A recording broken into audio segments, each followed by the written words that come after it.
もうこれからますますこういうことを繰り返しながら、そういうことについてもどういうふうに我々はレガシーとして残すべきか。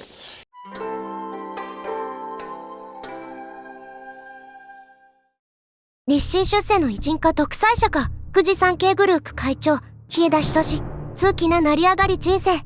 昨今のフジテレビ問題で注目を浴びる経営者日枝久志。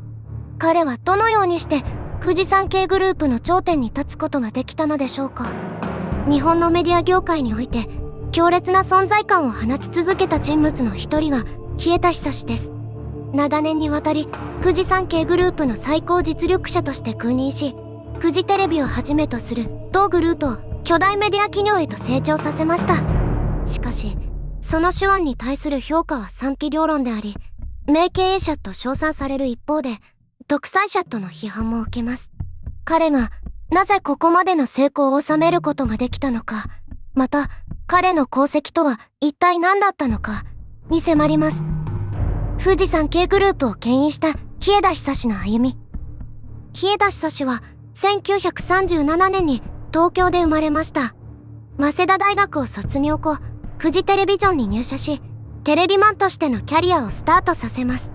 彼の仕事ぶりは早くから評価され、社内での昇進は順調でした。その後、42歳の若さで編成局長に就任。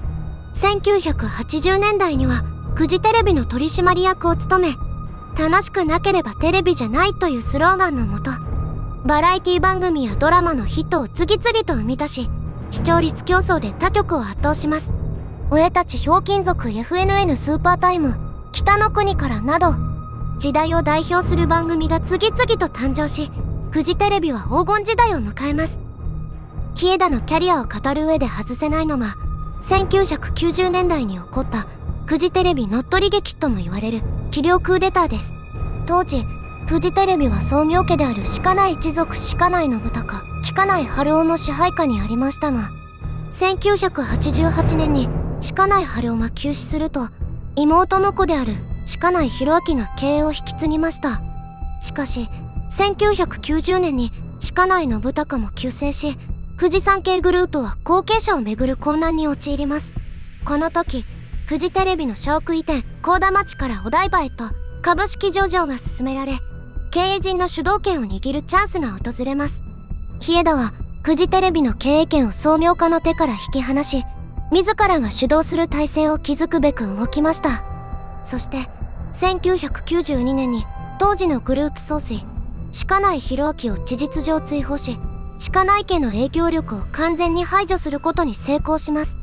これにより日枝はフジサンケイグループの新たな支配者となり、以後20年以上にわたってフジテレビの実権を握り続けることになります。成功と批判、功績と影響。日枝久志の最大の功績は、フジテレビを視聴率の王者として君臨させ、1980年代から2000年代初頭にかけてのテレビ業界を牽引したことでしょう。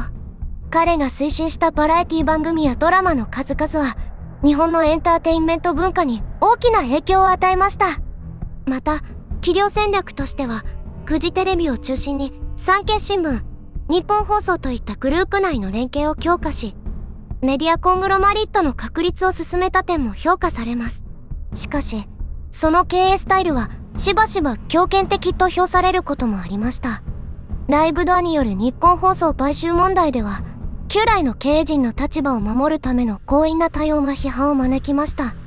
また、時代の変化とともに視聴率が低迷し、フジテレビの凋落が始まると、彼の長期政権はかえって組織の硬直化を招いたとの指摘もあります。現在至る課題。さらに、現在フジテレビが抱える企業ガバナンスの問題も、日枝体制の影響が大きいとされます。日枝が築いた経営システムは、グループ内の派閥構想を抑え込むためのトップダウン体制であり、これが長年続いたことで、経営の透明性が欠如し、幹部の適切な監督が機能しなくなりました。結果として、近年のフジテレビはコンテンツ制作力の低下、経営判断の迷走、不祥事への対応の甘さといった問題を抱えるようになります。特に視聴率の低迷やネットメディアへの対応の遅れは、従来の経営体制が変革を拒んできた影響が大きいと言えます。こうした背景を踏まえると、日枝久はフジテレビを発展させた功労者であると同時に、組織の硬直化を招いた要因の一つとも言えます。時代の寵児として華々しくメディア界を駆け抜けた彼の人生は、まさに数奇な成り上がり人生と呼ぶにふさわしいものでした。